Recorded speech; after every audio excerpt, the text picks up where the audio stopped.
Welcome to the Now Screening podcast. During the course of this episode, we will be spoiling Tiger King and Portrait of a Lady on Fire.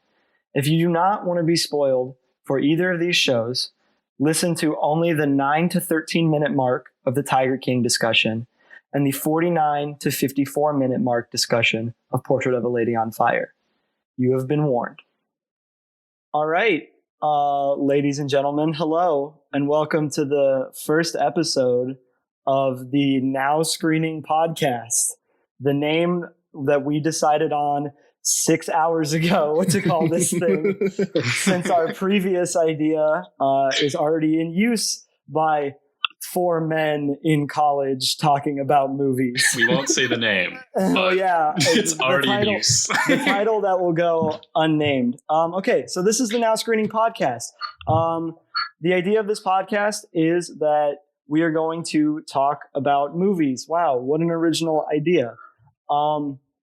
So where I wanted to start today is introductions, so that you can put a name with a voice. So let's start with JL. JL, let me ask you, where are you from, where you living, and why do you love movies? Sure. Well, I'm JL Lacar, originally from, I guess we're all best friends from Ohio, but currently I'm in New Jersey.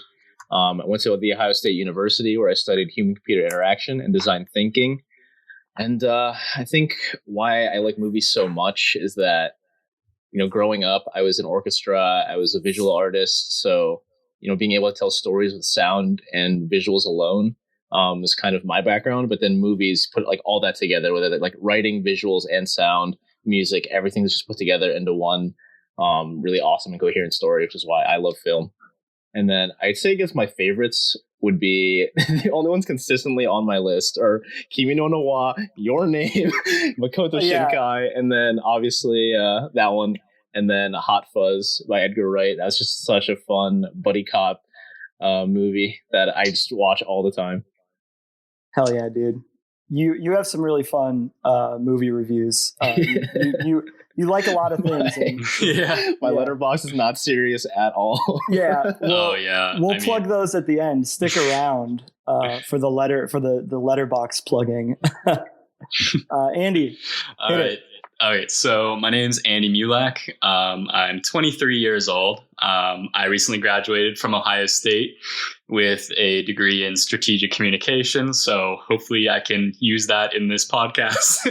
But I was born in Pittsburgh, but I've lived in Ohio since I was 7 years old. So I think I can safely say I'm an Ohioan at this point. It counts. And I'm still living in Columbus. And the way that I got into movies, I guess, is that I think like growing up, I was a pretty like traditional nerd in the sense that like I really enjoyed like reading, and I would just like consume books, and like I love being put into like a different world. And that's not so much the case now because my attention span is like complete trash. but I love movies, and I think part of that is because we like grew up in like the streaming age, and like I got to watch a lot of movies on Netflix and stuff that I maybe would have never otherwise seen. Like I remember when I was like a teenager, like I watched like City of God on Netflix. I'm thinking like I would have never just come across that movie if it hadn't been for that. And then another thing, the same.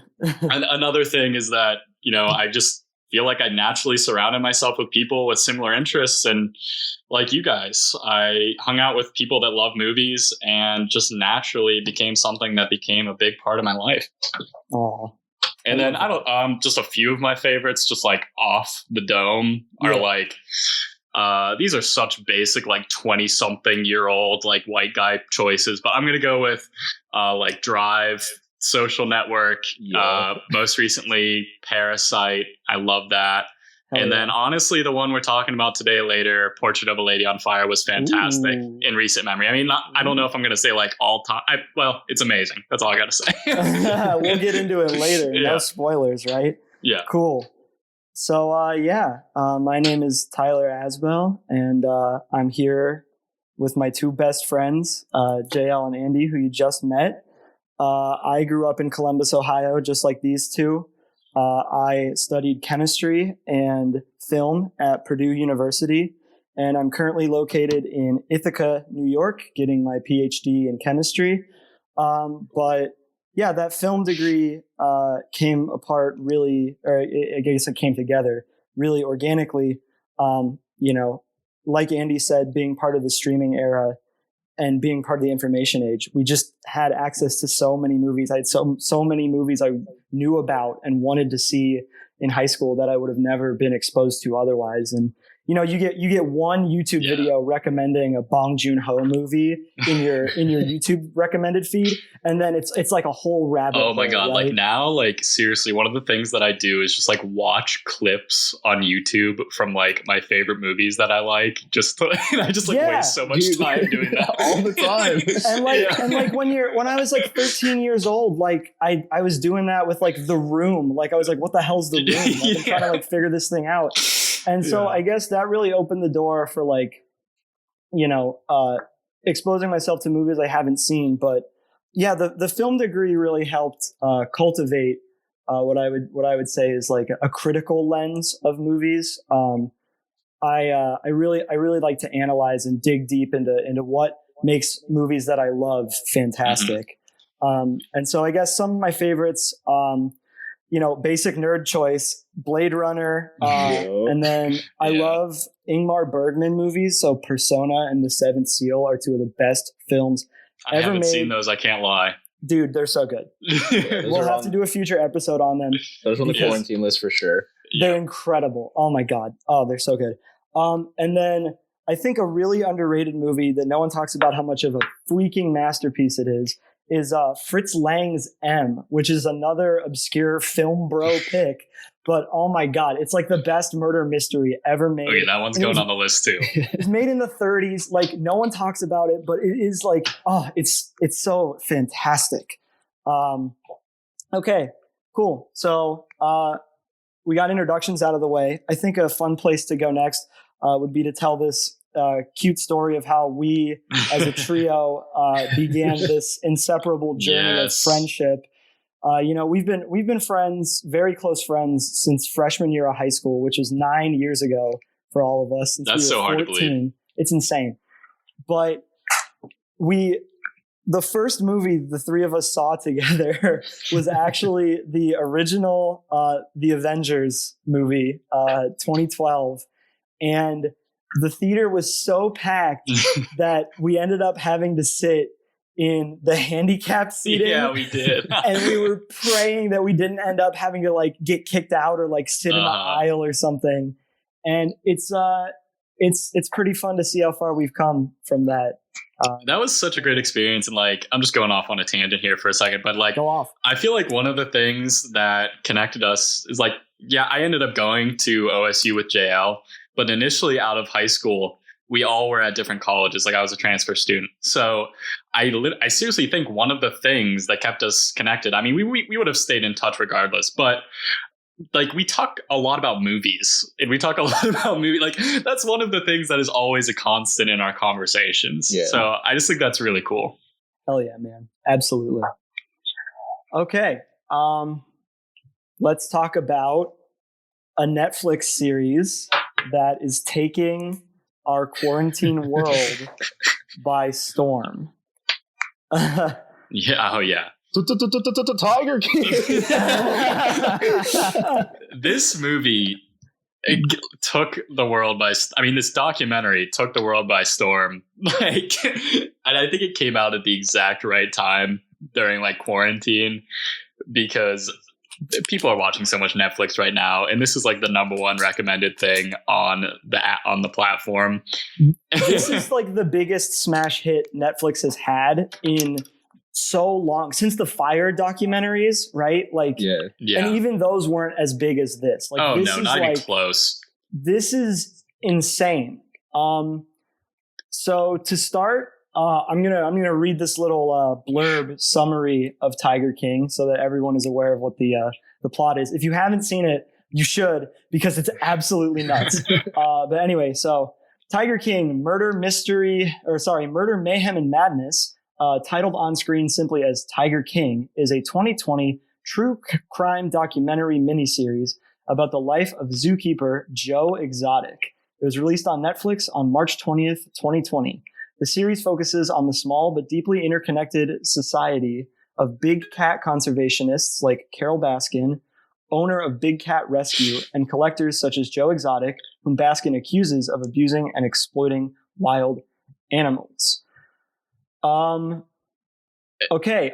That description alone is what pulls people in. Like, that just sounds absurd. Yeah, people owning tigers in their backyards, in their houses. And then, of course, you go on social media and Twitter and you see pictures of these people, and then you're like, and you're what like, the hell is this? And you're like, yeah, I need to see this. Like, like So you see what JL's using as his Zoom background right now. Yeah, We'll I've got post the man a picture himself, of it. Joe Exotic. Oh, he's beautiful in his tiger print, blue tiger camo shirt. Oh my God, glorious. So I think before we get into spoiling this, because there's nothing to talk about here that isn't spoiler intensive, at least nothing that's fun. I think we should all give a really quick, like, one sentence, I recommend or don't recommend it because of X reason. Okay? Yeah. Yeah, sure. Okay. JL, you want to go first? Sure. I guess I would just recommend it if you want to see what the hype is about. I wouldn't say it's like the biggest masterpiece of a documentary, but trust me, you are not ready for what the hell happens. Mine is basically exactly the same. It's not perfect by any means, but you can't really watch this and not say it's entertaining. And it gives you an inside look in like communities that don't really get a lot of attention in the United States, and it makes you wonder, like, what other like weird like niche communities exist in this country, and like what are we missing? Because this has been going on a long time, and now all of a sudden we're focusing on this this tiger. Now everyone's a tiger buying. Sorry, that was more than one sentence, but yeah, if you want to see a crazy community and just an interesting documentary, watch this.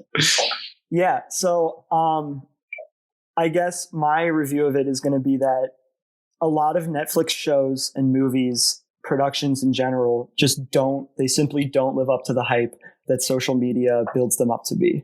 This is the one program I've found that exceeds everything I've been told about it.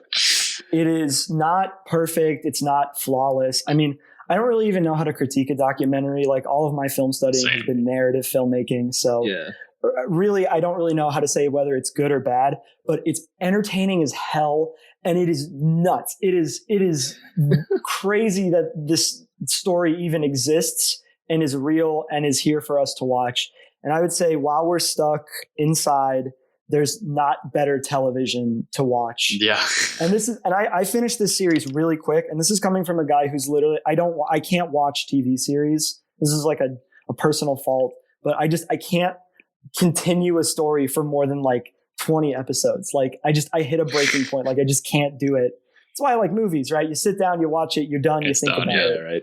I don't know. So yeah, I watched this whole thing in one day, and like, I don't do that often either, but it just grabbed me, and I had to see how it ended.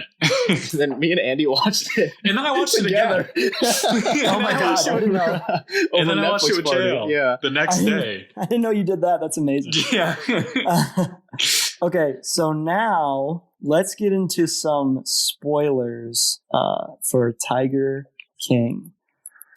So at this point, if you're listening and you have not watched the Netflix series Tiger King, please go watch it. I'm urging you. This conversation is not going to be nearly as fun if you don't know half the crazy stuff that happened in the show. Just like sit down 6 hours, come back to this. Exactly. All right. So the way that we have pre-organized this discussion is that we're going to talk about the three main character focal points of the show. Those three characters being Joe Exotic, Carol Baskin, and Doc Bhagavan Kevin Ansel. There's a whole cast of insane, zany side characters that could basically have their own spin-off shows. But these are the three main private zoo owners that the documentary focuses on. So we thought it would be kind of fun to dissect what each character is about and all of the crazy shit to unpack about the character in this. Yeah, here. That was bad. Okay. Anyway. So who wants to start with Joe Exotic? Well, I guess I'll just kind of kick us off and you guys can jump in whenever. But with a show like this, and with the amount of just crazy personalities that are in it, it's wild that you can say that there is one person who stands out among them. and that's Joe Exotic. Amen. Like each of these main three people that we're going to talk about has a lot of bizarre stuff going on with their personalities and their actions. But Joe encompasses all of that. He has the looks, he has the mullet, he has the crazy facial hair, the very flamboyant clothing. In the first episode, he introduces himself as the world's only big cat owning, gun toting gay libertarian. Or yes, something. that is the perfect way to describe him. If that doesn't like get you immediately hooked, like wake yourself up, man. You don't have a pulse. Like, oh my God. And I mean, I can't lie. He is a natural entertainer. Like, you can see why he was successful, or sort of successful, in what he did. Like, he has this personality that makes you want to know more about him. And that's why this Netflix special was also so successful, was because of him. Without Joe Exotic, this wouldn't be nearly as popular. Like, it just wouldn't. Absolutely. Yeah. I mean, I 100% agree. The guy is larger than life in every imaginable way. I think it's interesting how they all started, or I guess let's just talk about Joe's progression a little bit. So I don't remember specifically how he got into wild animal collecting, but he basically he said it was some sort of therapy, right? Mm-hmm. He had a really bad injury, and then he started hanging out with tiger cubs. I don't know how that happened, and then so basically he ends up owning this massive zoo in Wynnewood, Oklahoma, right? Yeah. Which everyone on the show describes as like the middle of nowhere, Oklahoma. There's just this colossal zoo with exclusively animals that you would see in like Africa, right? Like snow leopards and tigers and big snakes and crocodiles and all this like crazy stuff in the middle of Oklahoma. And they're all owned by this guy who's just, he's a narcissistic nut job who's like putting up massive billboards of himself covered in tiger cubs and like gold chains and shit. Like, we'll probably talk about this more, but this show isn't about the tigers. It's about the personalities. And Joe Exotic exemplifies that more than anyone else. He markets himself so much. Like, there's one scene in one of the first episodes where he talks about all of the products that are in his store at the zoo. And it's like, there's like condoms, there's like all sorts of things. Dude, he literally brags that the underwear is the best seller, and it's like, oh, people love the animal print. Like, and then just an added on to that, the beautiful part of that scene is where the guy who's doing the documentary asks him, like, oh, do you use the underwear? And Joe's like, no, I don't wear any. Like, yeah, this man freeballs in jeans and works as like an entertaining, like moving around all the place animal person all day. Like, kudos, man. Exactly. But I guess we can another thing that we can talk about a little bit is we'll go into this with Carol too, but something I just remembered about Joe's background is he has gone through some trauma with him. I remember him mentioning that he came out as gay to his parents, and his grandfather, his father, I think said, I never want to see you. I don't come to my funeral. Like, I mean, it sounds like he did go through some traumatic experiences based off of that when he was young. And you do have to wonder, like, did that contribute to where he ended up? in what he ended up doing. Like, I can't imagine that it didn't play a small part in that. No, absolutely. Yeah, you're absolutely right. Yeah, he's a very psychologically broken individual. And I think that like abandonment probably manifests itself in the way that he has these relationships. He convinces straight men to marry him. Well, so the one guy grooms them. Groomed the one John guy is not his husband. They're just partners for 13 years. But then he convinces this straight guy, Travis, to like get married to him under the pretense of basically supplying him meth. Yeah, it's very strongly implied and basically obvious that he, at least with Travis, he gets them hooked on drugs, specifically meth.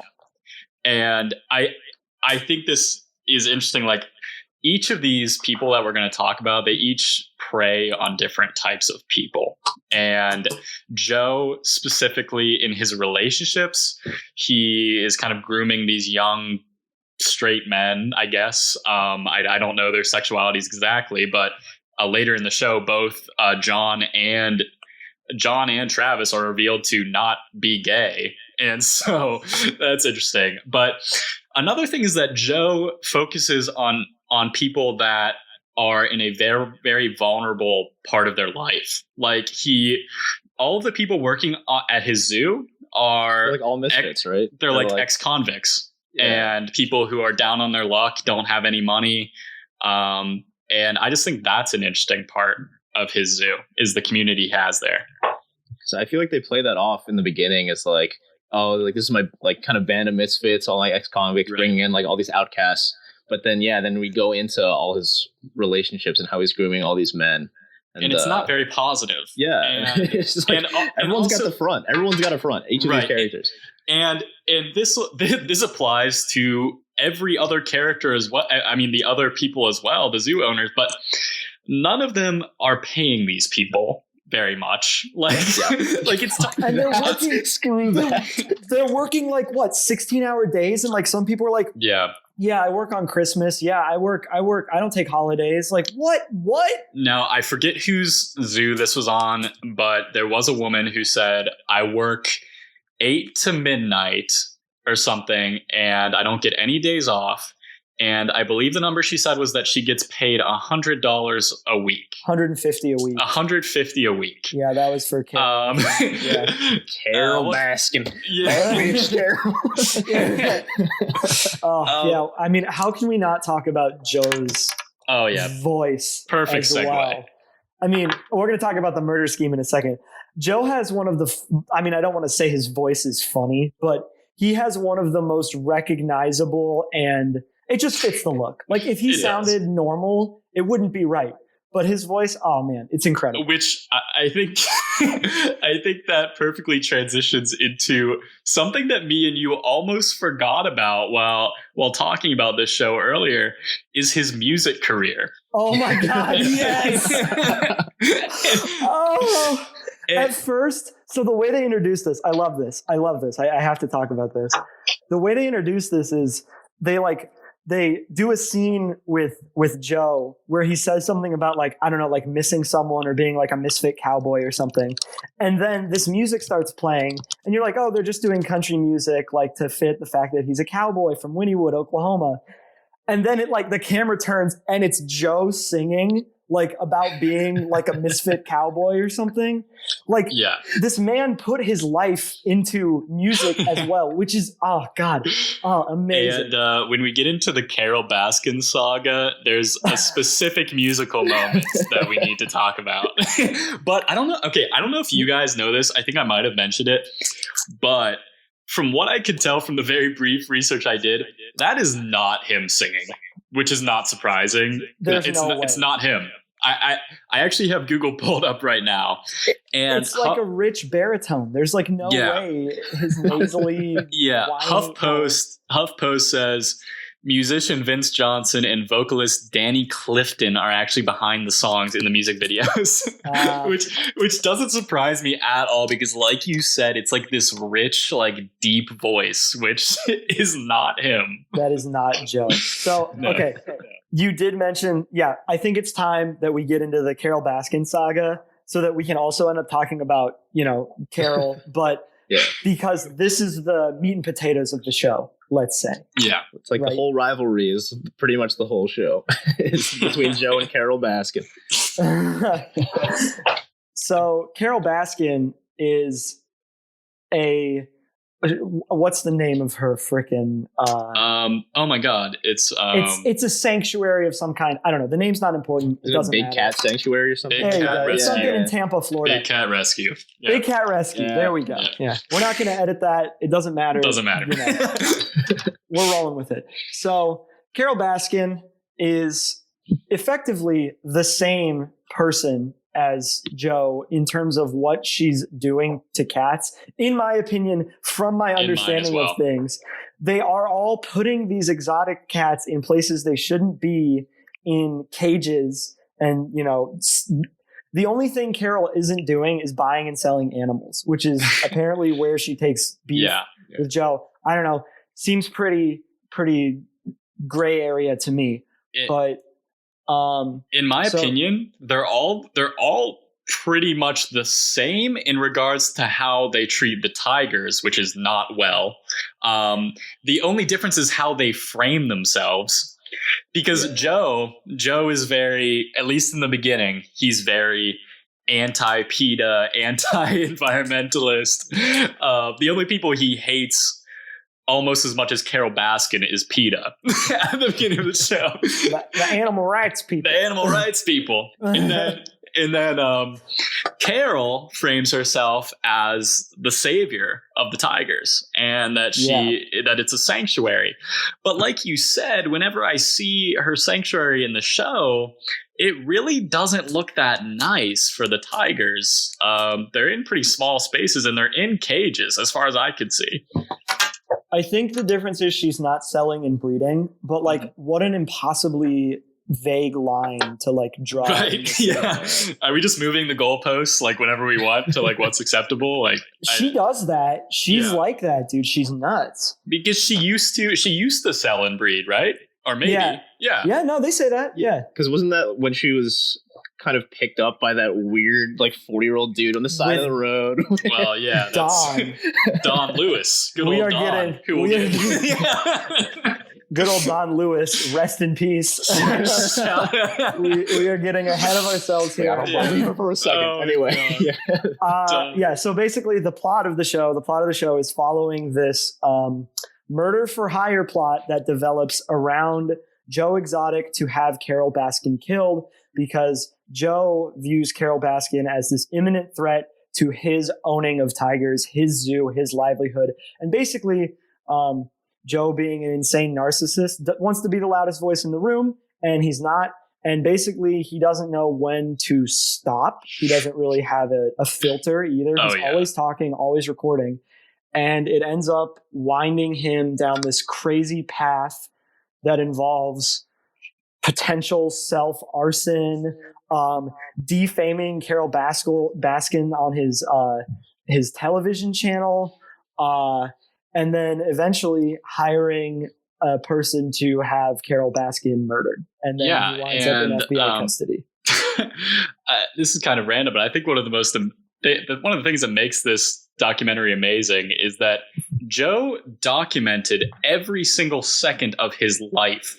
And that's part of what made this so good, is that there were so many behind the scenes moments of his life that I think most documentaries would not get. And this rivalry between them, for any anime fans out there, I haven't seen an intellectual battle like this since Light Yagami and L from Death Note. It's incredible. I guess maybe we should start talking about their rivalry now. Yeah. It's basically originally the rivalry between them is about their difference in philosophy, in that, like we said, Joe is apparently, according to Carol, much different than her, and he's mistreating these animals and she is saving them. But the rivalry becomes something very different. And it doesn't really focus on the tigers anymore very much later on. And it starts focusing on a story about Carol Baskin that you've probably seen in social media already. And I don't know if you want to introduce that, Tyler, but... yeah, sure. I'll talk about it because Carol Baskin killed her husband. Don Lewis. Sure. I believe she did. So, I mean, I don't want to recount the Wikipedia page of this whole thing, but basically Don Lewis is this multimillionaire from Florida. He had a family before he met Carol. And then one night he was just driving around Tampa streets and saw Carol walking down the side of the road, and then basically picked her up, and then they got married. Which is just super suspect in general. Yeah. I don't know if there was anything left out about that story, but that just is really bizarre. So much to unpack. On Reddit that specific street or whatever was just supposed to be for hookers or something. Yeah, it's some people are saying that she may have been a prostitute, which I don't think is completely out of the realm of possibility. Right. Considering that story. Wow. Okay. Yeah. That was not on my radar, but wow. Yeah. Holy shit. So Don Lewis and Carol get married. Don Lewis is a multimillionaire. Carol comes from nothing. Carol has been obsessed with cats her whole life. There's baby pictures of her with cats in the crib, whatever. They get into buying exotic animals, and they get 50 tigers and a monkey and all this crazy stuff. They have a bunch of animals. Yeah, they start off with 1 million lynx cats. Yeah. There's that picture with the porch, and their porch is covered in lynx. Yeah. Oh, it's crazy. For some reason, that's what they started with. So the story goes that things were getting bad towards the point where Carol was getting really obsessed with her big cat rescue situation, and Don wanted out. And he was going to go to somewhere in South Costa America. Rica. Costa Rica. Thank you very much. So he's going to go to Costa Rica, and he has this flight planned, allegedly, to get up early. They specify that to go to Costa Rica, and he never went to Costa Rica. He never logged a flight. And I think it's deemed missing. I think it's also worth mentioning, we don't know much about Don and his wealth at all. We don't say he has multi-millions. Yeah, and there's all these different accounts from people, and their numbers on how much money he has, even from his lawyer, are all over the place. Yeah. Somebody says oh, Don, he probably has about $5 million. Another one of them says, I think he has around $20 million. And we don't really, I mean, this is just me, but I think he was doing something outside of the tiger business as well that was illegal. I'm not sure. Probably. But we don't really know a whole lot about his Costa Rica trip either, but it's just bizarre. Don's a very mysterious figure. And now we'll never know. Yeah. So basically, Don goes missing. Don's will is unable to be found, and the one that they do find has been altered to say that Carol gets all the money. Yep. 5 years and 1 day. 5 years and 1 day after after Don disappears, Carol has him declared dead in the state of Florida and inherits all of Don's money. And there's one really sauce. Yeah, and there's one really suspicious scene. And of course, I will say, the documentary does interview people who are clearly biased against Carol. I'll give her that. It's clearly framed against her.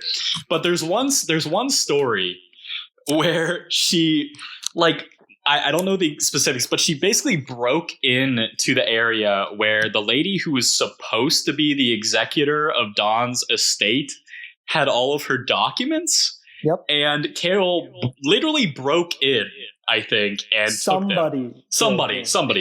And if that was Carol, that's pretty damning. but we don't. I don't know. Yeah. So basically, the story goes the evidence never came together. Now Carol has all the money and is running Big Cat Sanctuary. So Joe takes this idea and, goes crazy with it and makes a music video. This video with a very convincing. It's double. Incredible. I seriously thought that was her. I literally thought I was like, wow, where did he find this woman? Like, it looks exactly like Carol. I was like, why did she agree to this video until revealed it was a double? And it's funny because, like, when I first watched it, I didn't know exactly what was going on. And then I see that they're feeding this, like, head and, like, fake body parts to the tigers. And oh my goodness. And the Carol double is even wearing the clothes that Carol wears and like the flower crown type stuff that Carol wears. She's like, the way that she dresses is like the perfect cross between like some like boho hippie, like Coachella going person and then like the ultimate crazy cat lady. She looks ridiculous. Yeah. And whenever Carol is, I don't know what you guys think about this, but whenever Carol is questioned about Dawn's disappearance or anything related to that, so disingenuous. Just her tone is just so weird, and it's just it comes off as very fake. Yeah. And it's like, for example, they'll ask her about like these claims that she killed Dawn, and she'll just be like, oh, that's ridiculous. Like, I don't know how she says it, but it just sounds wrong. It just sounds wrong. When she was saying, like, early, like, that's what he said. Like, that just sounds like such a line you would feed to the cops. Yeah. like that's my alibi. Like, he just said early. Oh, God. And, like... I assume she did it. Okay. Like, I'm going to assume she did it, but I will say, like I said earlier, that there is this small possibility that I think Dawn was involved, or maybe they were both involved in some other illegal activities. If I had to guess, I would say they were. I don't know where all of Dawn's wealth came from, and I'm going to say it wasn't legal. And I think there is a small sliver of a chance that somebody else offed him and that Carol's innocent. I doubt it. I highly doubt it. I think she's not. But I think if something else happened, that would be it. Yeah, I heavily agree with that. I mean, yeah, she doesn't... going back to the thing that you said about her answering questions in a roundabout, or like, I would say it's very... political, and also like a lawyer really advised her on exactly what to say, how to say it, to make sure her story was consistent and believable. It's very scripted, and in that sense she reminds me a lot of our third character, Doc Antle, who my boy. whatever the Indian version of Weeb is, that's what he is. Yes. Doc is in my opinion, a very close second to the most interesting person in this show, behind Joe Exotic. Like, he's the most bizarre. Scary. He's the scariest. I wrote that down in my notes. I'm like, this is the dude I'm actually the most afraid of out of all the people on the show. My opinion of him never changed throughout the show. It was always negative, and I was always really off-put. I was on by him. So this Doc, so his name is Kevin. His real birth name is Kevin Antle. He has christened himself Bhagavan Antle, and he goes by Doc. I guess, I don't know. He's not a real doctor. There's no way.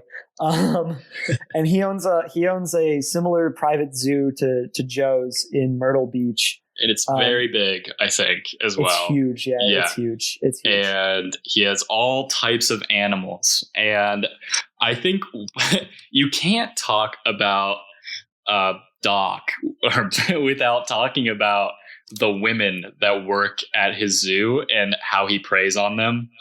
All of the women that work at his zoo, you learn joined his zoo when they were minors, or at the very least very young, probably barely over 18 if they were above 18. None of them were over 20. I doubt, 17 to 19. 17 to 19.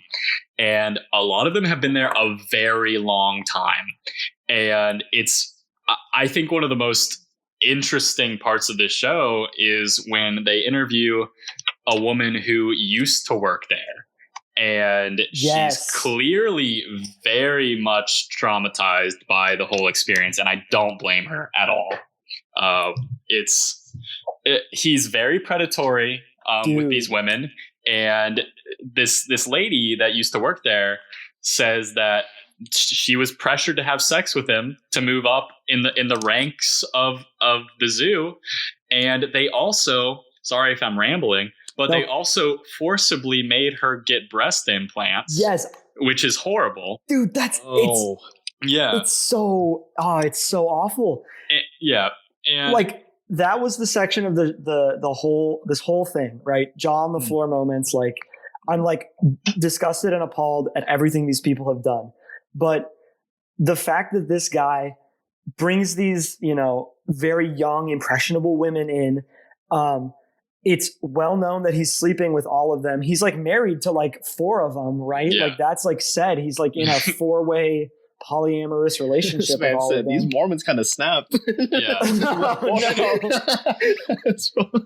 then a Mormon Indian guy. No, there's like some random guy who's interviewed. I forget where he worked, but he definitely had some sort of connection with Doc Antle. And he talks about how he's like, oh, I didn't even want to learn about the tigers. I wanted to learn how he, tamed these women, which is really fucked up and messed up. It's so gross. Yes, which is really so gross. Disgusting. Yeah. Yeah. So he brings these women in and he has them change their names to be like a part of his like spiritual like guidance, welcome to the family type of thing. Yeah. And you trying to tell me that's not a cult? That's a cult. Straight up. More than any, I think they all have their own like little version of a cult, but he fits the mold of exactly what you would think of a typical cult leader more than anyone else. He has the different name. He has the weird kind of like spiritual aspect. Bhagavan apparently means Lord, which is just absurd. Like he's calling himself God. Yes. Oh my God. Yes. I fan casted him. Like I fan casted the whole show, and I was watching. Like, Philip Seymour Hoffman would make a great Doc Antle in the biopic. Oh, R.I.P. He would. I know. But yeah, it's just absurd. He scares me. When I was telling you guys about the show a while ago, I was saying he just gives me like Charles Manson vibes. Yeah. Like it's disturbing. Like and there's actually weird, like striking similarities between the two. Like they're kind of like outdoorsy. They both prey on young women. There's like this weird spiritual worship, the family. It's actually weird how many parallels there are between them. Yeah, he's one helter-skelter away from literally leading a murder cult. Like, it's insane. He's the most disturbing character in my opinion, by far, and that's with saying that Carol might have murdered her husband. I think Doc still outdoes her. Yeah. Absolutely. Yeah. Absolutely. So I'm like backtracking super quick, but go ahead. Carol, like my version, like in my opinion, like Carol has a very strange like version of a cult. It's like, it's just a bunch of like volunteers, and they all have this weird like t-shirt system of like ranking up. And I don't think any of them are getting paid at all, except maybe the very high up people. But it's just this weird like merit like ranking up system. Well, not even merit. You have to be there for years. Earn your Johns, dude. You don't get paid. You just get a different t-shirt. Carol has a Johns cult. But yeah, I just and wanted they're all weak. They're weak Johns. Yeah, they're weak Johns. But yeah, you have to work there for like 4 years or something to get like a blue shirt, and I don't even know what that even means. But yeah, I just wanted to mention that. No, it's totally worth mentioning. Yeah. I think in the interest of time here, not that this discussion hasn't been great, but in the interest of time, we should probably make some closing remarks on Tiger King, and then transition into the next part of the pod. Nice. Yeah, sure. I'll go first. Like I said, very entertaining documentary. I recommend it if you just want to see some weird stuff while you're in quarantine. I don't think if I had to make a closing statement, none of these people are good people. Some of them try to frame themselves as good people. I mean, most of them actually do try to do that, but none of them are good. None of them care about the Tigers. It's actually really sad. And Joe comes to that conclusion at the end. He even says, like, I maybe started off caring about the animals, but in the end it wasn't about that. And I don't think it's about that for any of them. And I'm not someone who knows like a whole lot about like environmental issues. I mean, I do care about them, but one of the things that struck me about at the end of the show was the stat where they showed that there's way more tigers in the US than there are in the wild. And that was actually like really sad to me. And it's a show about people who maybe they did care about the Tigers at first, but they clearly lost their way, and it all became about them and their personalities and their cult following. And it's a crazy show. I guess you could even call it like sort of a character study on some of the strangest people in the US. That's exactly, literally, I was going to say, if you want a character study on people who are not clinically insane, but as close to it as you can be, like, right, just completely debased from reality and narcissistic, megalomaniacal, like, if you want a character study on what being obsessed with something and yourself to the point of insanity can do, this is the show, and I would absolutely recommend it to anybody. Yeah. And then on the less serious note, if you're just looking for something that's just for the shock factor of what the first of all, my only things that I didn't mention yet are like Joe's dick piercing. Oh my god, how did we not mention that? We went really serious with this. Carol's second husband being absolutely the king of simps. This is the only time I'm gonna use this seriously. Biggest simp in the world. No, it's accurate. Like the picture of her with him on a chain. Yes, he's literally like he's a submissive simp. Like he is. Like, I'll do anything for Carol, And then Tyler sent us a snap of this like very recently. But he really tries to steal the show at the end with his singing performance, which is just horrible. This crazy opera, if I ever left you, like, oh my God, what? Bro, what are you doing? Yeah, Howie Baskin, And the thing with Joe's dick piercing, I literally don't know how else to say this. But God. The Prince Albert is what it's called. The Prince Albert. I didn't realize this until my second viewing with JL. Like I didn't recognize it the first time I watched, and then we were like, wait, hold up. we like rewound and we looked up what it was. Went back like 3 times. Yeah. Yeah. But anyways, this show's insane. Yep. I highly recommend it. I recommend it too. Give it a rating, but like I haven't reviewed it on Letterboxd. I finished it like 15 minutes before we started recording. Yeah. I would probably honestly, unironically, like a 3.5 or 4 stars. Yeah, same. Like it's very solid, very entertaining. It's solid. It's entertaining. Yeah, I saw JL gave it a 4, and I was like, I'll give it that too. Yeah, it's entertaining. Yeah. Excellent. So now let's talk about something that we all unanimously gave 5s. Oh my goodness! On His fingers masterpiece. So good. I needed this. Before we get started talking about this, I love that on Letterboxd it changes the stars to flames. Oh yeah. For this. Oh. Yes, masterpiece. So good. Such a nice touch. So we are talking about Portrait of a Lady on Fire, a movie from 2019 directed by Celine Sciamma, starring Noémie Merlant, Adèle Haenel, Luana Bajrami, Valeria Golino, with cinematography by Claire Mathon. Now, I apologize to any of those wonderful women whose names I butchered because they are all French. And you did pretty well, I think. Yeah. You gotta float a little bit. You gotta be like, Mathon. Stop. Bonjour. Like, no, I don't claim to know French. I'm not French. I don't remember. I don't think I've ever even taken a French class, to be honest. So yeah. And despite watching a lot of French cinema, I still have no sense of the language. But anyway, going to give a quick summary of what this wonderful film is about.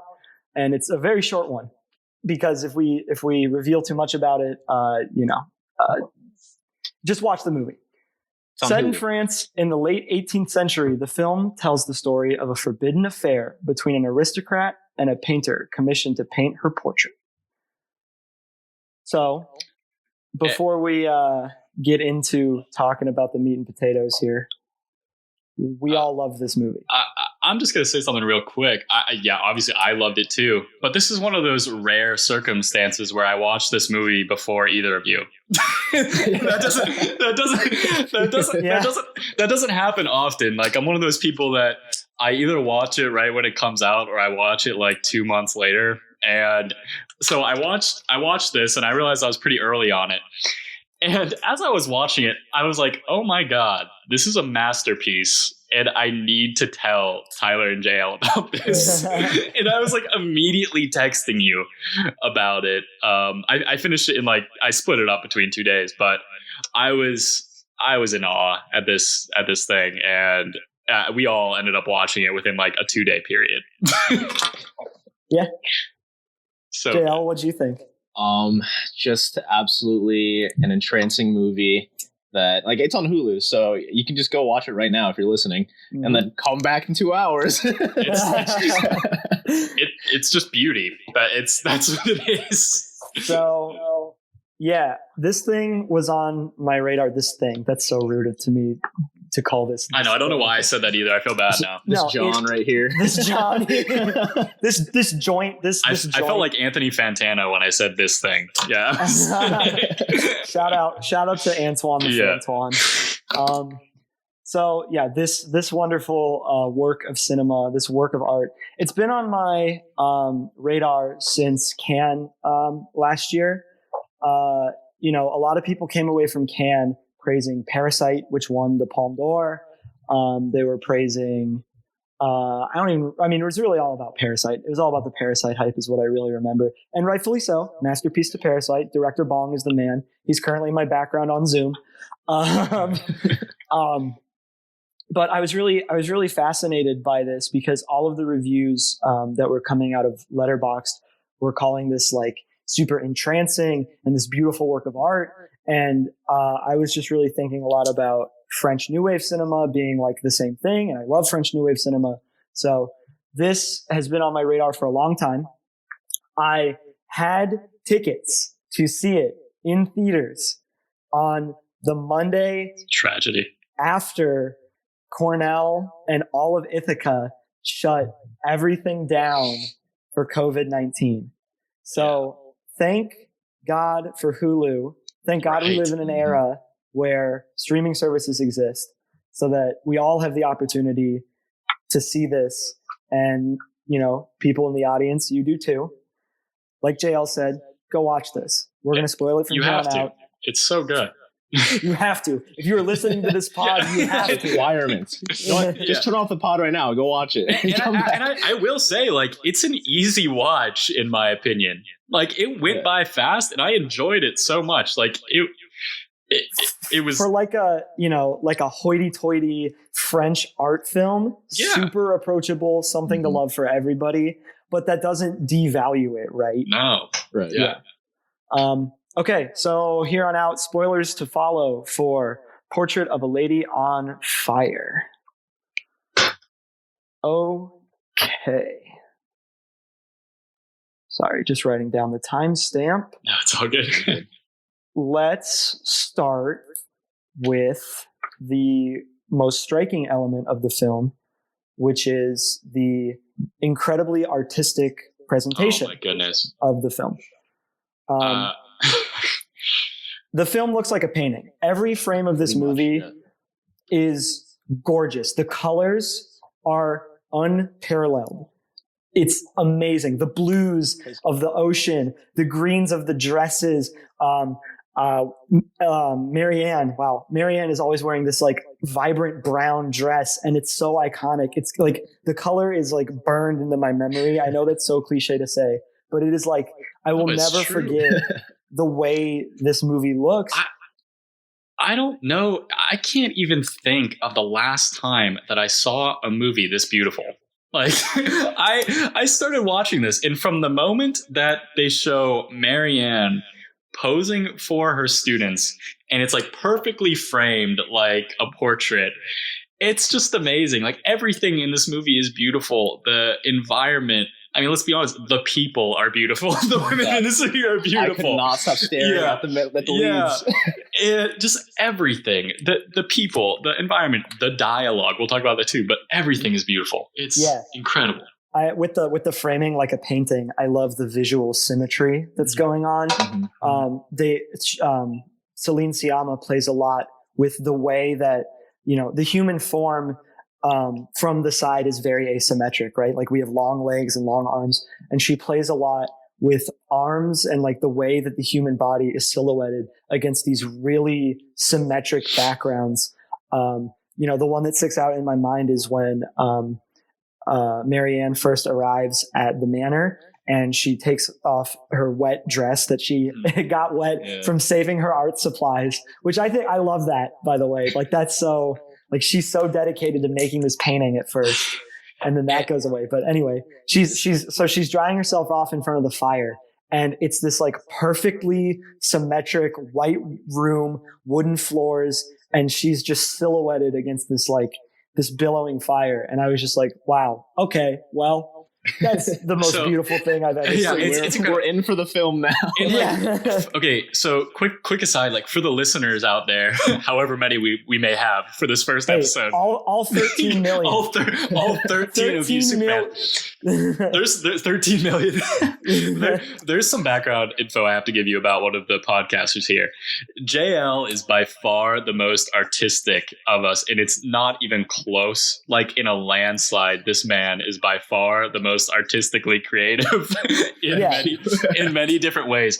And so, I mean, I guess I want to ask you both this, but like specifically, JL, I want to know, like, when did you first think like, wow, this movie is like incredibly beautiful, like in an artistic sense, or like what kind of like, well, I don't know, like what kind of pick the brain of an artist. Yeah, dude, literally just from that credit sequence. Like, I guess because I also do video editing as well, and like just seeing like it's just like white, and then you see the hand, and then the very like striking blue right there from their sketches. I'm like, oh, I'm in for it now. Like, I am in for it now. But yeah, and like I guess what we talked about too, how all the colors they just feel like a French painting, like old French painting. And I'm just thinking the whole time, like, I don't know, like the color grading, I don't know how the hell they did all of this and got it to look this way, or if it was just like the natural setting of where was this even in France somewhere, I think. Yeah, but oh my god, it was filmed in the Saint Pierre Querebon. It's in a chateau in somewhere in France, in Brittany, France, which. If it looks like this in real life, as soon as COVID's over, I'm buying a plane ticket. Yeah, we're going. Live trip. And I feel like I'm just going to keep talking about like random scenes that I thought were beautiful. But like when she's on that boat and she's pulling up to the island, oh my god, it's beautiful. Did you guys like how the wave was obscuring the shoreline? And then it rocked, like as the boat was rocking, you could see more and more of the shoreline as they were approaching. I was like, how you do that? You know, because with my filmmaking background, like I'm always like making short films and it's always static stuff. And I'm like, to rock a camera like that and make it look so good, amazing. Yeah. Dale, keep going on about about how they portrayed art and like working with visual medium.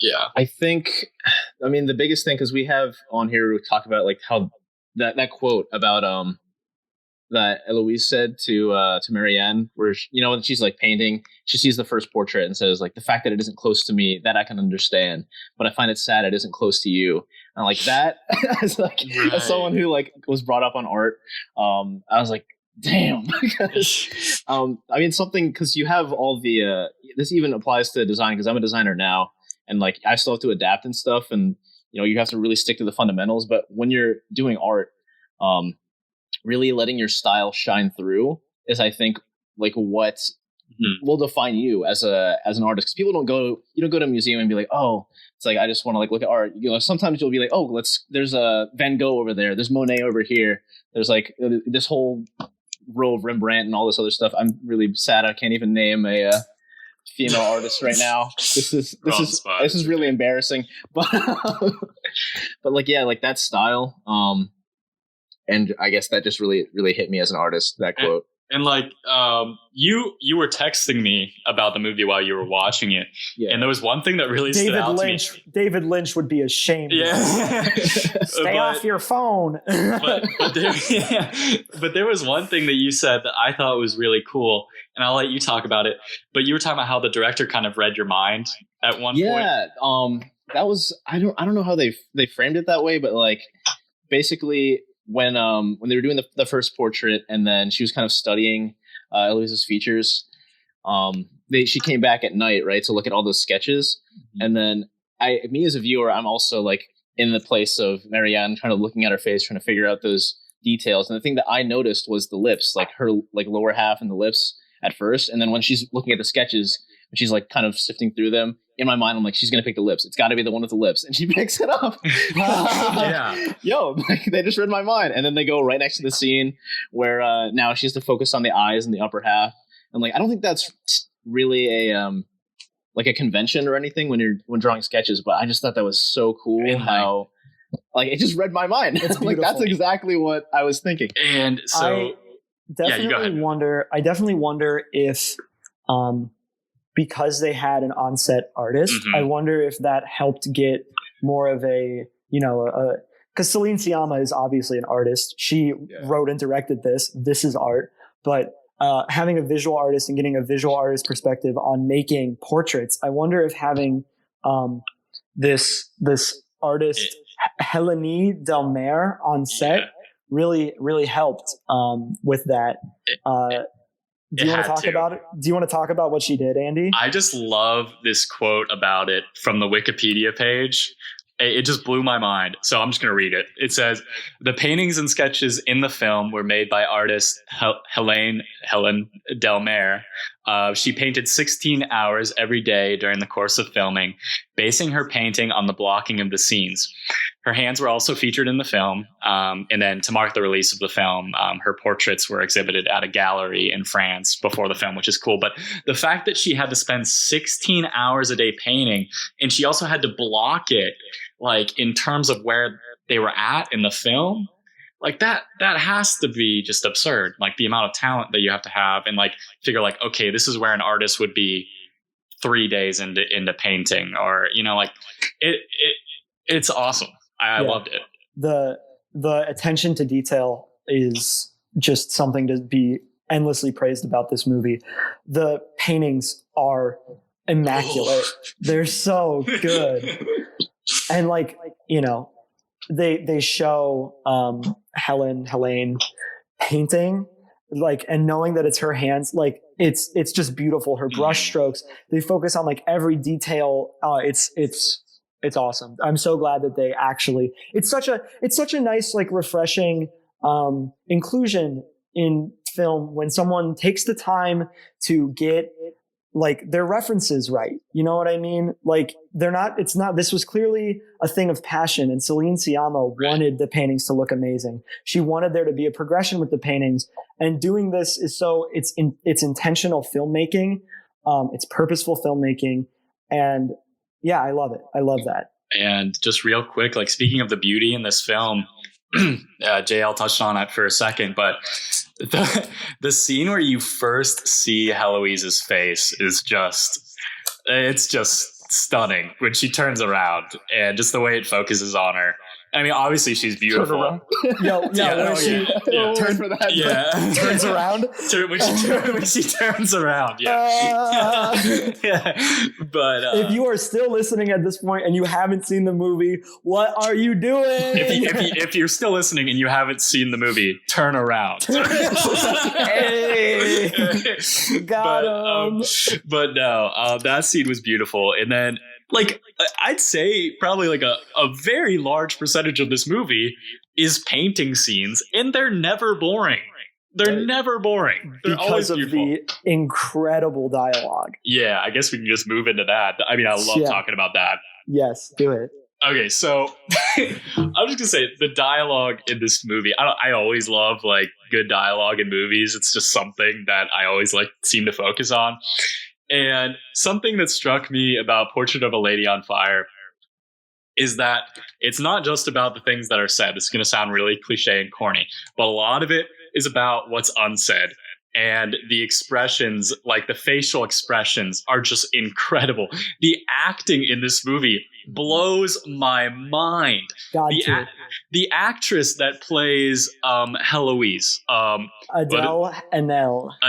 So she's already won a bunch of awards, and there is no surprise there. Her performance is incredible. The thing she's like just a touch over 30, right? Yeah, like 31 maybe. Right. Yeah. And Marianne is also amazing. And the things that they communicate with just like their eyes and their expressions, like specifically the sexual tension, is just crazy how good it is. And the way that it just naturally progresses throughout the film, it's so believable. Like the relationship and how it grows, like it's so real. And I guess so I'm going to talk about like one of my favorite lines. And so at the beginning of the movie, a lot of their sexual tension, I mean that's the only way I can think of how to put it. It's exactly what it is through nonverbal, you know. So they're just like giving each other these longing looks, like very quickly and whatnot, and a lot of it's just implied. But real quick background, you know, Heloise isn't allowed out of the house by herself. And there's a scene. I think it's worth noting that why she's not allowed. Yeah, we kind of glossed over the plot, the spoilers of the plot. Heloise isn't allowed out of her house because her older sister committed suicide by jumping off the cliffs because she didn't want to be a part of an arranged marriage. Now, Eloise is in line to be married to the same person because their mom wants to go on vacation in Milan, basically. Yeah. And basically they're sending the guy a portrait. They want to send the guy a portrait of Heloise. So that he knows what she looks like. The old Instagram. Yeah, that's what I was saying. Yeah. Tinder 1795. I literally thought the same thing. But anyway, I'm glad we got some background there. Thank you. But because I was just rambling. But Heloise finally is allowed to leave the house for once. And I think she says she goes to church or something. Yes. Yeah. And she goes to mass. Yeah. She goes to mass, and then she comes back. And this scene's important for a couple of reasons. Marianne is trying to hide. She has paint on her hands, and she's trying to hide it because at this point, Heloise doesn't know she's a painter. But anyways, Marianne successfully hides that she has paint on her hands, and she turns away and she's walking away. And Heloise is talking to her. This is kind of the first time she's very talkative. And Marianne either asks her how it went going by herself or whatnot. And Heloise says, I want to get the exact quote. I'm just going to say it.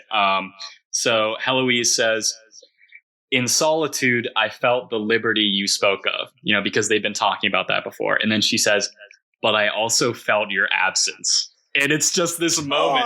It's just this very hard-hitting moment where you're just like, oh, damn. Like, it was just spoken for the first time. And you can see it on Marianne's face, too. She freaks out. She's not worried about the paint on her hands. Like, that's not what she's reacting to. She's reacting to what Heloise said. But anyways, I've been talking a really long time. So I just want to let you guys talk about some dialogue you like. JL, how about you go? Honestly, the one I wrote down was the one I already said, but let me think of another one. I guess you can go first while I think. Okay, yeah. So I think one of the most important lines, or at least one of the coolest presented lines in the movie, is, do all lovers feel like they're inventing something? And it's said in like this moment of like passion between these two women who are doing something taboo at the time in this super, Christian, misogynist, white women are subservient, and let alone women loving women, right? Like this is such an ass backwards time, and the genuine, ingenuity that this line carries is really, I think it's akin to the movie, the voice of the movie and the spirit of the movie as well. I felt like this thing was there I go again, calling it this thing. I thought that this movie had a really fresh and exciting and vibrant take on romance, and specifically the forbidden romance. Forbidden romance has been around since Shakespeare, but I don't think it's ever been done quite like this. And I liked Celine Sciamma putting this line in here because it's almost kind of like, hey, you see what I'm doing? I'm doing something different. I loved it. It was awesome. It was maybe, I'd say maybe the most romantic line, if I had to put it. It's beautiful. It's JL, did you think of another one? Not really, but just thinking about that line itself, I mean, turn around, right? Well, no, that one, and then the I whole have another banger. inventing something line. I just like thinking about girls right now, man. JL is visibly shaking. Yeah. Oh man, that one hit home. I'm not gonna get too personal on the public podcast, but that one hit home. No, but I think that's worth mentioning though. Like, every line in this whole relationship felt real, and it felt natural, and I could relate to it in a weird way. I mean, I guess I couldn't I'm not a lesbian woman, but it felt genuine, and it felt real. And there's just another line that I have to mention. I have to mention it. There's probably two actually, but so Heloise.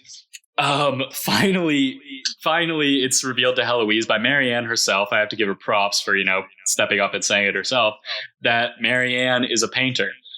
And there's this scene where, where Marianne and Heloise are critiquing the art for Heloise is critiquing that first painting. And Marianne's a little offended, and she says, well, I didn't know you were an art critic, which is, a fair, like a little bit of a burn, but Heloise comes back and every line in this movie is a dagger. And she goes, well, I didn't know you were a painter. And it just hits hard. It hits. I was watching this alone, and I literally on my couch, like an idiot. I'm alone in my room screaming about this movie. Yeah, quarantine really had me talking to myself, but also because it's such a beautiful movie. But that one in particular, man, it hit me hard, and you can tell it hit Marianne hard too. One thing I think that we should talk about is the very obvious but still incredibly well done inclusion of the myth of Orpheus. Oh, one of my favorites. One of my favorite parts of this whole movie. Greek mythical tale of Orpheus. And that's probably the quote that I was forgetting about. And I texted Andy when they were telling the story, and I'm like, yo, are they really going to foreshadow it like this, man? Yeah. I'm like, am I ready for this? But yeah, keep going. Okay, yeah. So it's this like I don't even know how into the story of it I should get. Basically, there's this maid character who's having an abortion, and it's what brings Marianne and Eloise closer after that initial scuffle over whether Marianne is painting in truthfulness or not, whatever. So basically, they bond over helping this young girl who's also going to be a societal outcast if news gets out about what she's doing. A great parallel for the time, etc. They bond over helping this girl, and they're reading the myth of Orpheus to this young girl, and basically they reach the climax where Orpheus is climbing out of hell with Eurydice. I don't know. I'm sorry, guys. Eurydice. Thank you. I only know that because I watched a video on it, dude. I'm not gonna lie. Like, how to pronounce Eurydice? Eurydice. Okay, so Orpheus and Eurydice are climbing out of hell, and basically the deal is if he turns back and looks at her, he loses her forever. And he turns back, like basically at the precipice of getting out of hell.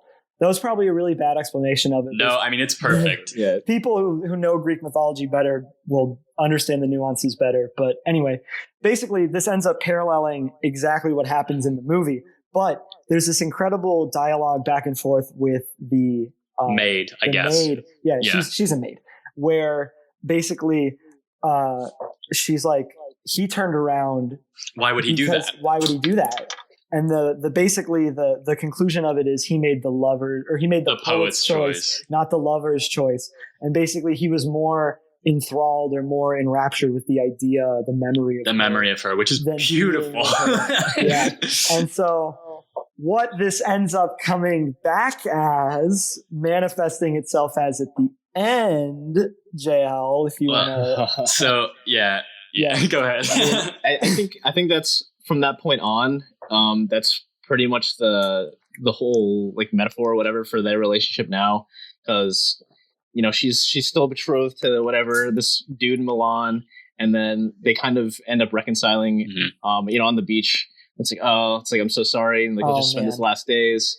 Your mother's coming back, but then when Marianne's going out of the house, and then Eloise is in her wedding dress, and she says, "Turn around," and then Marianne turns around, and then that's when it's like, well, that's it, that's over.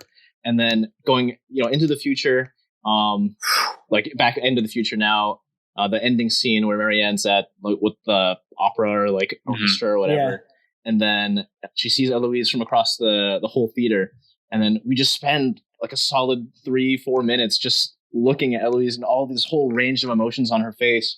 And like we as a viewer, we're hoping like, please just look at us. But, But then like, Eloise is basically what Orpheus should have done. Like Eloise still chooses Marianne. She chooses, like she wants it. And even in that portrait when Marianne said, "Oh, I saw her 2 more times in the future." And then there's a portrait of good. It's so good. That's so beautiful. Eloise in the museum, and she's holding up page 28, the page that Marianne sketches on, and like herself. And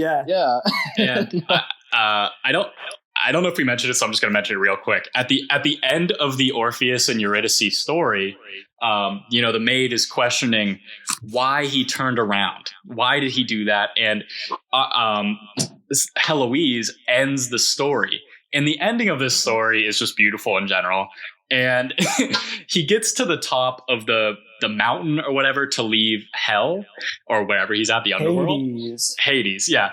And the ending of the story goes something like this. It's like maybe Eurydice is the one who called out to him and said, "Turn around," which is just beautiful because he doesn't know if Hades is actually going to send her back, and they value the memory of each other, and it's beautiful. And like we were talking about the foreshadowing, and the foreshadowing of that coming back is so heavy-handed and so obvious, but it doesn't matter because it's done beautifully. Like the way that it's done is you see this kind of Tyler can talk about this a little bit more because he had some really good points about it, but like you see this sort of phantom a couple times of Heloise in a white dress, and Marianne turns around and suddenly she disappears. And it's just like beautifully done. And the metaphor is heavy-handed. And it's majorly foreshadowed that this is going to come back. But to me, it didn't matter because it was beautiful and it was amazing how it was done. But you had some good thoughts on that, Tyler. Yeah. So I think the general notion of re-inclusion in movies is it's a hard line to toe, right? Sometimes it's done incredibly, like in this movie and in The Lighthouse. The Lighthouse, where he's raving about Promethean fires, and then the end of the movie is literally the myth of Prometheus. Oh anyway, man, sorry. speaking of heavy-handed, could talk. Although it's not because because it's like, and then there's examples like, I don't know, like probably every Adam Sandler movie that's not Uncut Gems and Punch Drunk Love, like probably has some moment in the middle of it where the character's like, I'm going to have to make a choice, aren't I? And then like they have to make a choice. Right. And so I think it's a lot better when, hold on, I'm going to take a drink. I think it's done. I think when it evolves convincingly as part of the story, right? Mm-hmm. Marianne loves to read. Marianne brings like one book with her on this trip and it happens to be Orpheus and Eurydice. Okay. Coincidental? Sure. Worked in well? Yes. But it's not like some vision from beyond, like telling her what's going to happen. No, yeah. So in that regard, it is subtle and well done. Yeah. What I liked about the handling of the apparition or the spirit or whatever it is, it's basically just like the static image of Eloise in a wedding dress that shows up. And I think, at first I was like, ghost movie? Did we just? I will say, like, I was saying like that the foreshadowing is really strong. Yeah, it is, but you don't expect it to be done like that. No, like you don't expect like a kind of a phantom figure to appear. Like I was stunned when that happened. I don't know about you guys. It's chilling. It's extremely chilling. And so what I liked about the way that they handled it is that there are 3 times Marianne sees Eloise in her wedding dress. And the first 2 times are apparitions, like we just talked about. And then almost immediately after she sees the apparition, there's like a moment of intimacy between Eloise and Marianne, basically contrasting the idea that she is eventually going to be sold off into this marriage, right? The 3rd time we see Eloise in a wedding dress is what I would consider like the climax of the movie plot-wise, where Marianne is leaving because her painting is done, and now Eloise goes to get married. Eloise comes down the stairs in her wedding dress. We don't see her walking down the stairs. We follow Eloise's view of Marianne as she walks out of the room. So cool. And it's incredible. And then we get turn around, 2 frames, 3 frames maybe of Eloise in her wedding dress posed exactly like she was as the apparition. And then the door slams. And we move forward in history. What I really like about this, it's foreshadowed, it's heavy-handed, but it still plays by like the rule of 3s, right? Funny things come in 3s, sad things come in 3s. In every myth ever, in every story told ever, it's sets of 3. I mean, I'm sure you could find a biblical example. It's like, 40, but you know, things happen 3 times. Goes to Christmas, past, present, future, right? We like 3s in storytelling. And I think, again, the attention to detail, she sees the ghost 3 times and then it's final. It's done. That image is, and I don't know. I really love that. I loved it too. And I think something cool to maybe discuss is that the director's choice.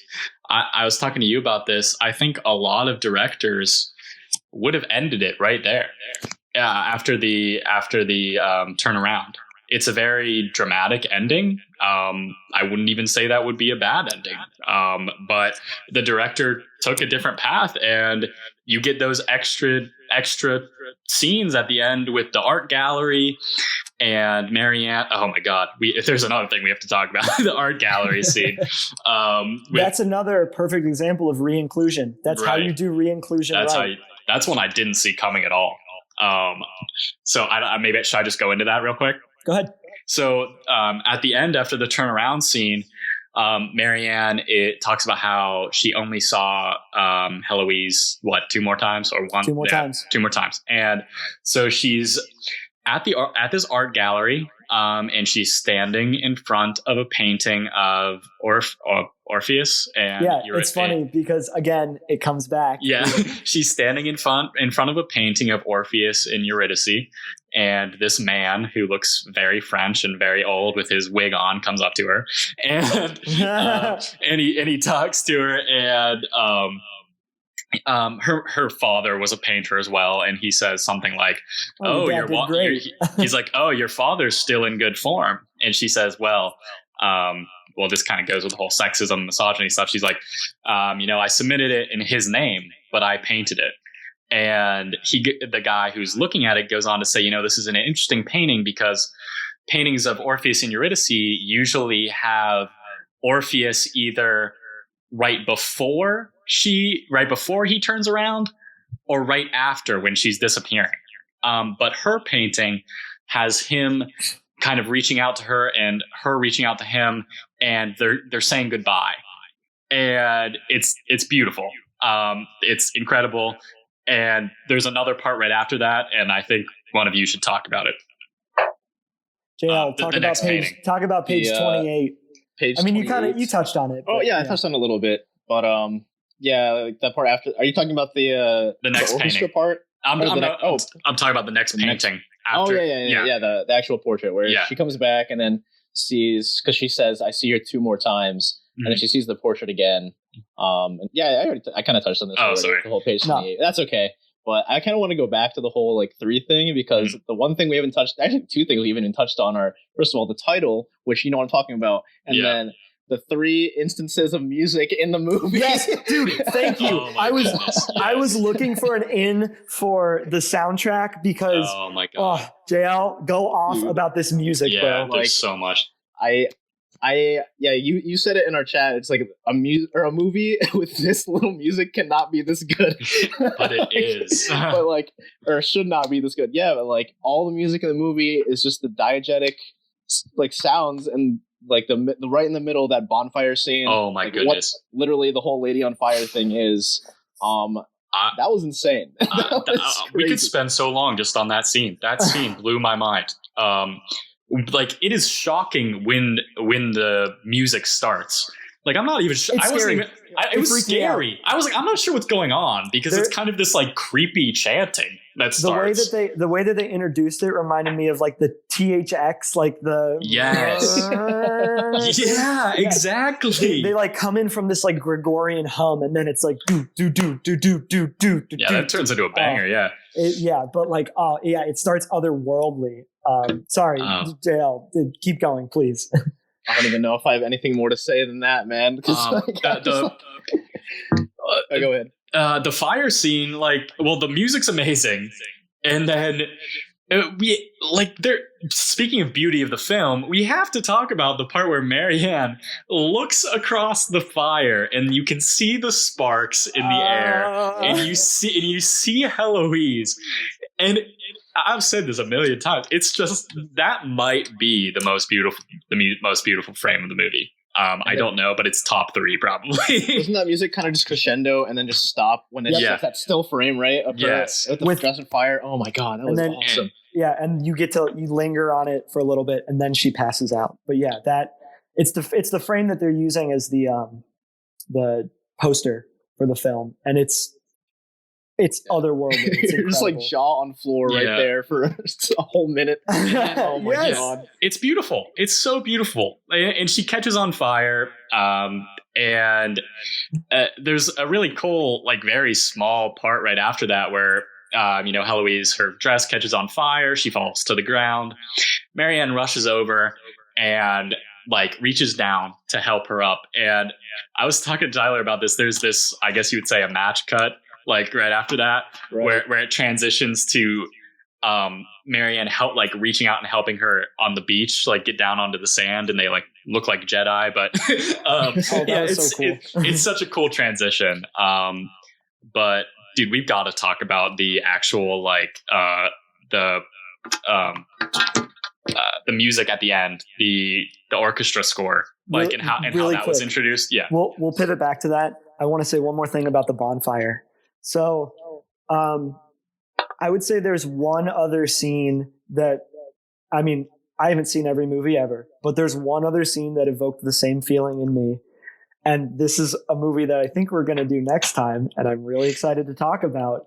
It reminded me of the night dance scene, the sunset dance scene from Burning. I still have to watch that. Yo. I know you still have to watch it, Andy, so I won't spoil it. Yeah. But JL, do you agree? Yeah. Okay, cool. Absolutely. That's all I need. That's all I need. It's incredible. The well of emotions. It's just everything. Jaw on the floor. Like basically screaming at my TV, how are you this amazing? Sorry. And then the second use of music, like you alluded to, is at the end. The second time that Eloise sees Marianne sees Eloise, my bad, is at an orchestra concert. It's not really said where, probably Milan, I would imagine. Yeah. And we get the best use of Vivaldi's Four Seasons that I think I've ever seen in a movie. Well, and wait, am I wrong? But Marianne was playing that. Yeah, Marianne was playing that earlier, which is what makes it so emotional.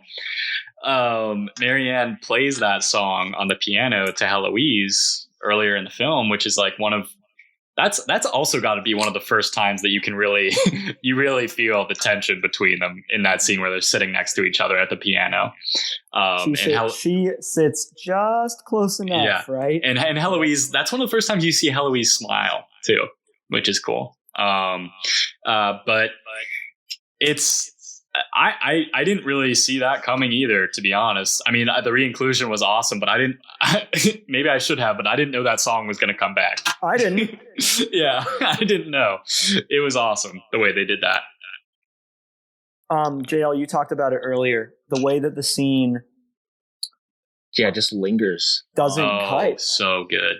And oh my God. And that's the thing, like, that kind of reminded me, I don't know if you guys watched the newest or the last season of BoJack, but there's like, they have that scene at the end where you kind of like, you just linger there and then you get to watch their faces and you want them to like turn. You just desperately, it's like, please just look or something. But then, you can even see it on her face. And then like in our, like as a viewer as well, you're like, okay, like I'm really sad about this. But now like slowly as the song progresses, she's like, tears are drying up and she's actually enjoying it and like coming to terms with everything.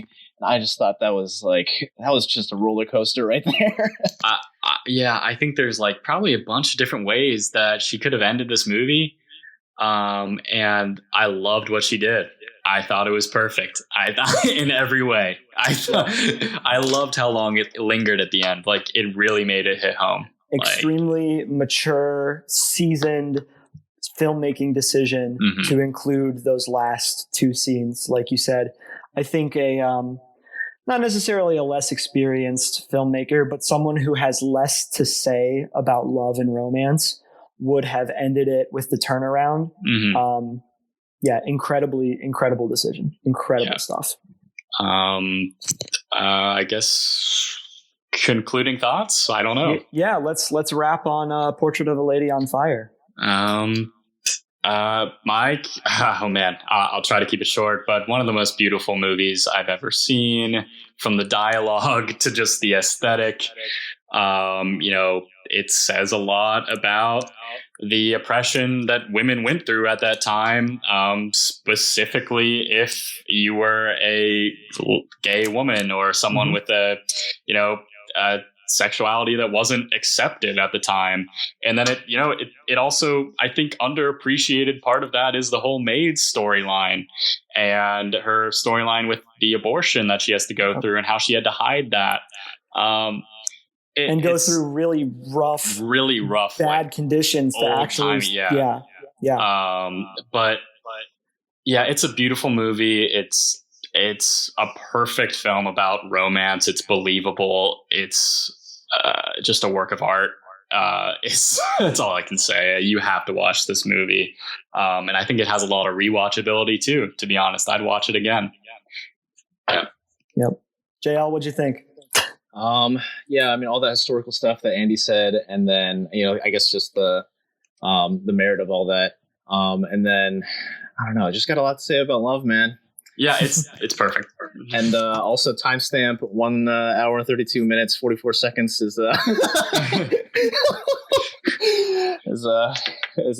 don't even know what to say about that one, but that's the timestamp. I thought you were talking about the timestamp of the podcast. Me too. You were talking about the timestamp of the movie. Oh my god, it actually lined up. Yeah, that's what I thought. Yeah, no, like that was like you're within like 2 minutes. Yeah. That was unbelievable. That was unbelievable. Yeah, that's absurd. Yeah, I thought he was talking about the podcast. No, I was like, what did I say at 132? Like, what are we editing out? Big there's a they say on Letterboxd, big vagina. Yeah, there's a part. Yeah, there's a part where I was like, wow, I didn't know they could show that. Like, even like, funny. I was like sitting here in the basement watching. And like on my iPad, and I'm just like chilling on my bed. I see it on the screen for a second, and I'm like, "Oh, this is kind of normal." Like, this is a movie, dude. Wait, what's going on? That says anything about what about me? Yeah. No, funniest, most creative use of a vagina in cinema since The Lighthouse? Question mark. Yes. Even though this movie technically came out first, but all right. Yeah. So I'll give my my closing remarks on it. Basically, I think it's a perfect film. I think everything about it is wonderful and is a treat. My jaw was on the floor for most of the movie, basically. And I think cinema like this comes along very rarely, but we were lucky enough in 2019 to where 4 movies that I loved as much as this one came out. And I think that's just a real treat. I think this was a great way to cap off the decade, a great romance movie to cap off the decade. I think everyone can find something to adore about this movie. Everyone with a soul or a conscience, I guess I should say. And I think this is how, if you want to support women in cinema, I think this is the movie you need to watch. This is the movie you need to champion. Yeah. This is such a powerfully, it's such a powerful statement. Yep.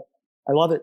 And I love it too. I think we all gave it 5 stars, right? Like, yeah, easily 5 stars. Like I'm like hesitant sometimes to give movies a perfect score. So like for a brief moment, I had it at 4.5.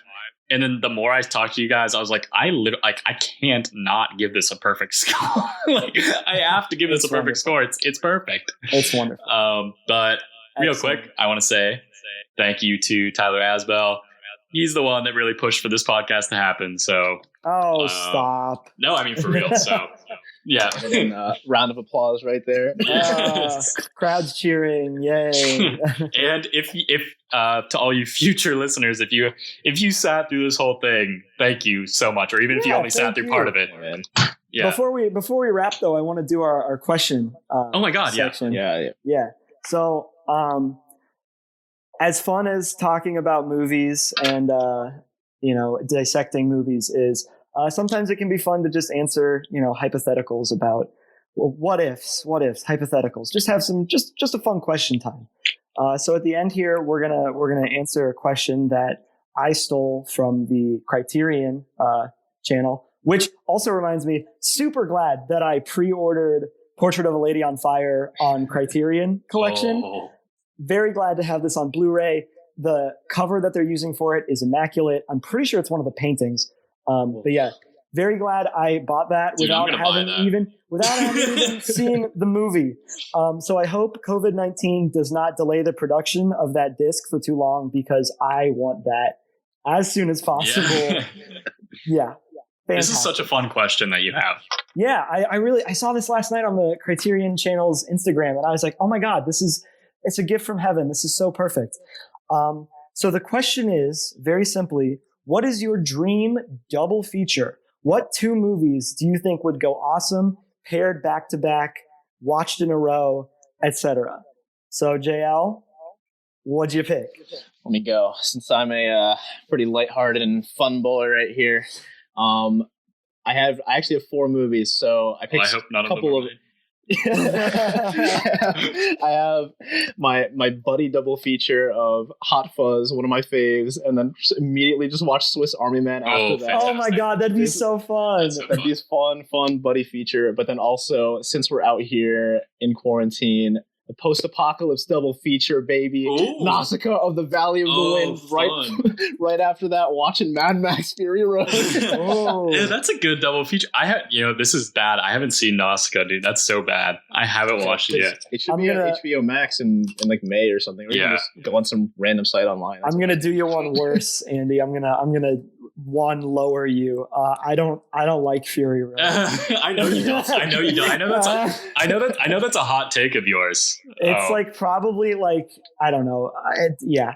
I don't want to get too much into it. I guess we can talk about it on a later episode. If people are that curious. But we should have a hot takes. We should have a hot takes episode. That'd be fun. I feel like it would just be me looking like a film bro snob. It would just be I don't Tyler. want to do that. It would just be Tyler saying Fury Road is bad, and then us going off, and the three of us being like, "Oh, the Avengers is okay." Yeah, yeah, you're right. We look really bad. I don't want to look like Chad Film Bros, but like.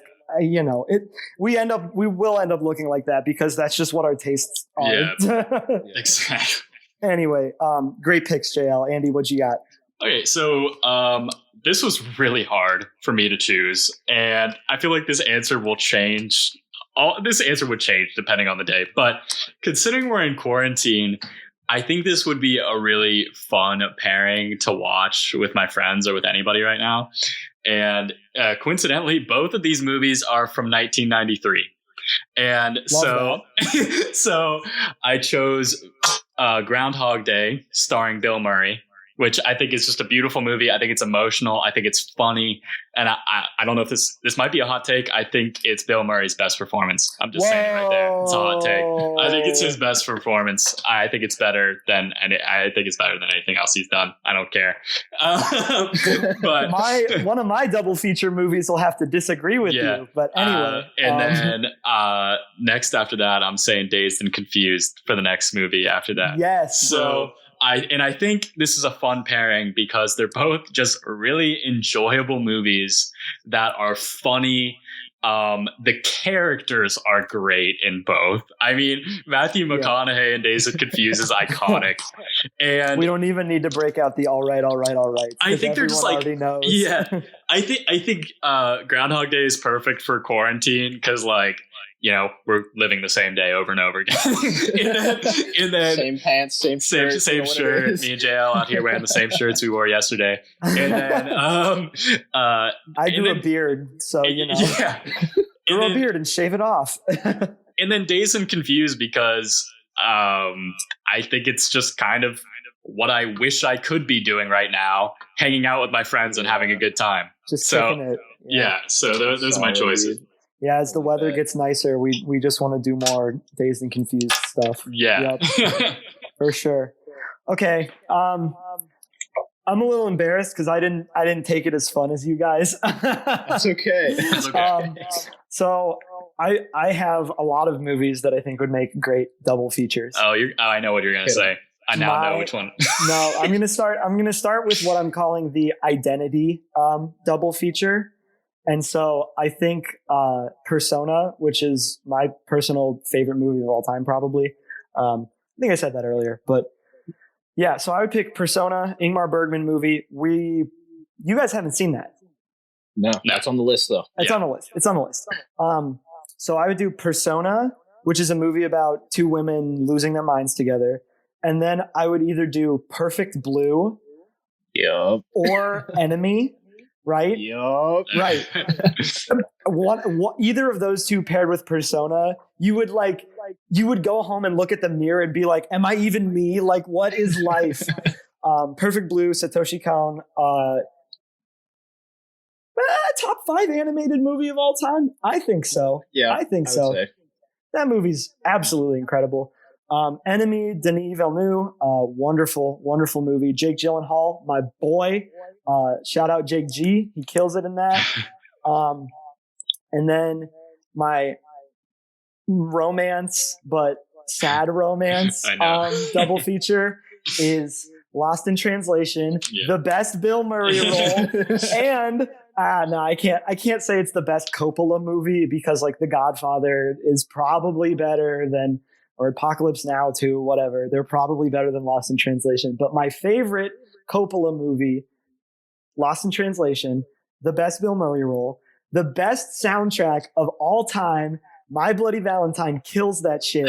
So good. So good. And like Jesus and Mary Chain is on there. Oh my God. yeah, It's so good. It's set in Tokyo. It rocks. It's the best. You know what?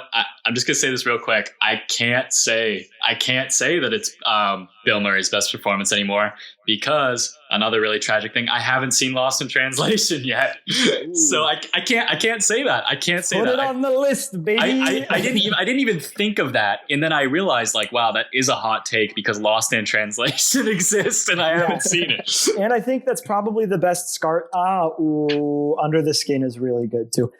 Anyway, so yeah, the love double feature, Lost in Translation and Eternal Sunshine of the Spotless Mind. Mm-hmm. What a perfect great. back to back, right? Oh my God, so good. Charlie Kaufman, my boy, going in, yeah. And then the third double feature that I came up with is a near and dear one to my heart. I'm calling this one Movies with the Boys. Nightcrawler.